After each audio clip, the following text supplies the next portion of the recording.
So this weekend, Elon Musk visited Giga Berlin, and one of the biggest announcements he made that was not known before is that Tesla will build the $25,000 compact car at the Berlin factory. This, along with new increases in salary, was in no doubt well received by the employees. So today we're going to watch some of the videos of his visit, and we've got Hans Nelson joining us. Hans has his own YouTube channel. He's a mechanical engineer. You can find him at Hans C. Nelson. Welcome for joining me. Yeah, love being here. So let's watch Elon at Giga Berlin. So first of all, I don't think people have seen this video yet where he's actually speaking German. So let's just watch a little bit of it. Von Giga Berlin Brandenburg. Diese Party ist für euch.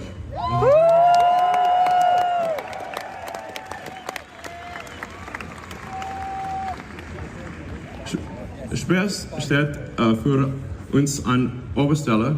Teller has schließlich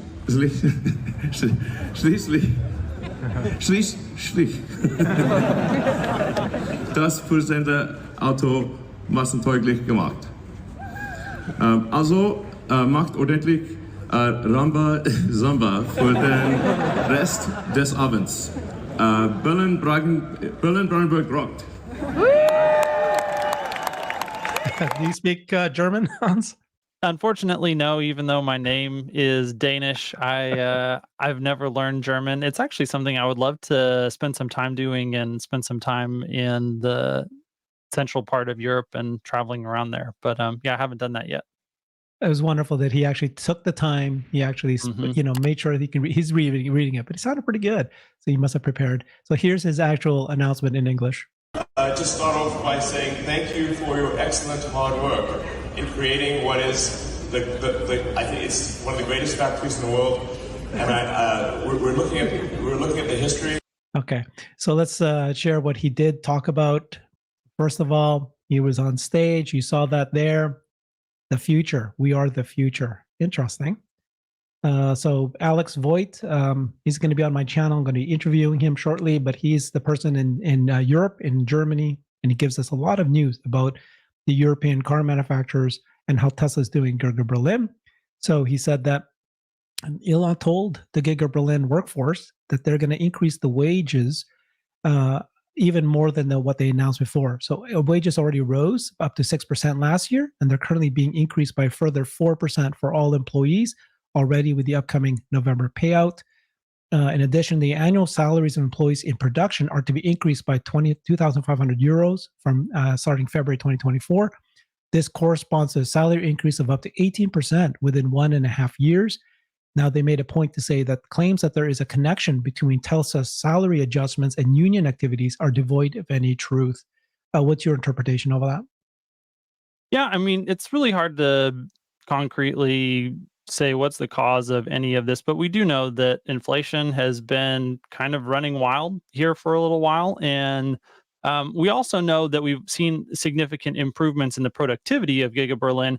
And so since they have more vehicles coming off of the same line with the same number of employees and the same amount of equipment, their percentage of OPEX as total in the cost of goods sold is reduced, and they can afford to increase the pay a little bit for the employees locally.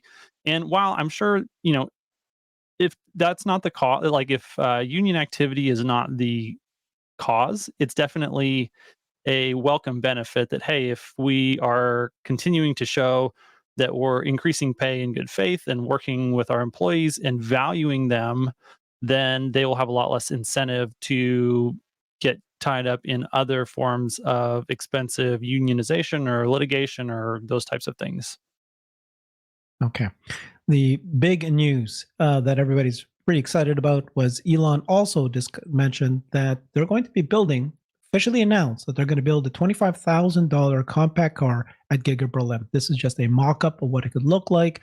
So this compact car, many of us already knew and already understood that it'll probably be built in every single Gigafactory, or at least one for every continent. Yeah. We heard already in Walter Isaacson's book that they started the test line in Giga Texas. As far as we know, they're still, of course, going to build it in Giga Mexico. We had the governor confirm that was the case, that they're going to build it there. And this is the first that we heard that it was going to be built here in Berlin. I don't know if we actually have confirmation that they're going to build the compact car in Texas itself. What's your understanding of where they're going to build this? I am taking, Walter Isaacson's book as confirmation that the first place that it's going to be produced is actually going to be Giga Austin, because that's where they're going to do, like, that's where the majority of their design engineering is. And so, if there are two places it could be, it would be Shanghai or Austin, but Austin makes more sense. It's global headquarters. It's a lot easier to get Franz down there and all of the other people. I know they've been working on advanced manufacturing there for a long time, trying to gear up for these next gen manufacturing methods like the unbox process that they're partially using with the Cybertruck. And so Austin is definitely the place where they're going to be trialing their first iteration. It's basically going to be the Cato Road of the Gen 3 platform.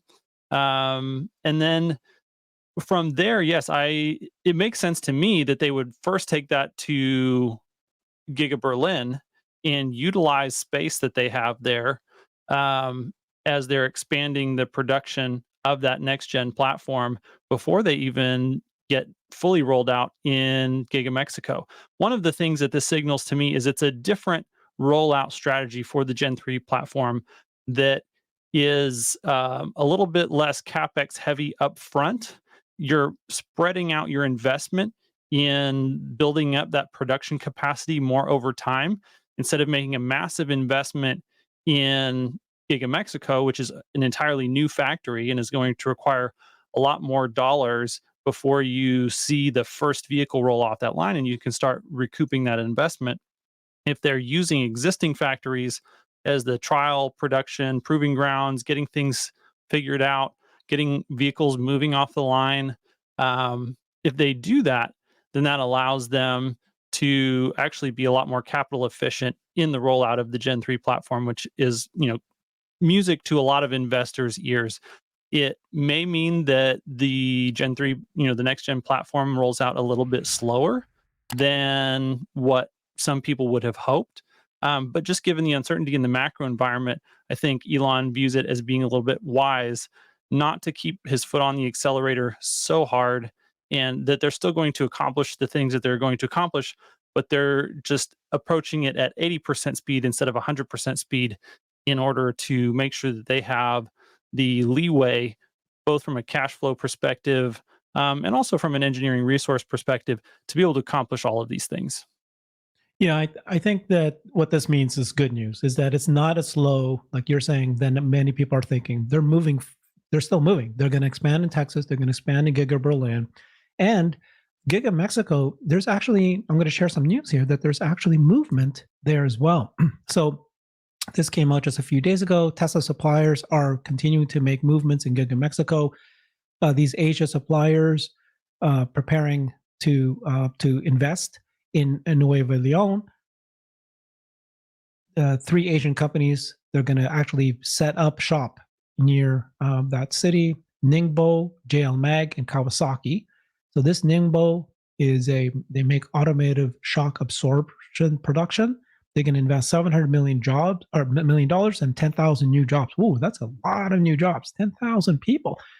JL Mag is going to invest 500 million in the region, and then Kawasaki 200 million.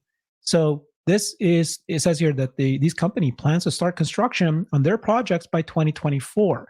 That's next year. So yes, it might be delayed, but movement is happening. Investors are coming in.